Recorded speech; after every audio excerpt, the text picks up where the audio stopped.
Hey guys, welcome back to our channel. In the step-by-step tutorial, we're going to show you exactly how you can edit your reminders in your Slack workspace really quickly and without any advanced technical skills whatsoever. So if you're curious to learn more, make sure you drop a like. And now let us jump right into it. So head over to Slack and access the workspace you would like to edit. So let me go, for example, with that workspace here. So to access, to access your reminders, simply hover your mouse over that panel here to the left, over later, and here you will see a list of all your reminders with the due date or due hour, for example. Here to the right, you may, for example, mark it as complete if you have already completed the given task or chore.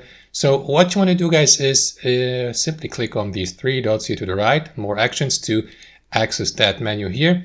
And what you want to do is, for example, is change the reminding or notification date, like, for example, postpone it to in 15 minutes, in 1 hour, 3 hours tomorrow, or set a custom date or clear the due date, for example.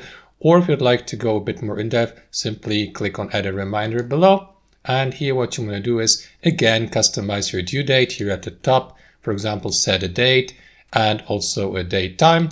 And what you want to do after that is edit and customize your description below. For example, if you'd like to change the task description, and that's basically it. Once you're ready, simply click on save here to save your changes. And that's it, guys. That's how you edit your reminders on Slack really quickly. I hope you enjoyed this video, got some value from it, and we'll see you next time on our channel.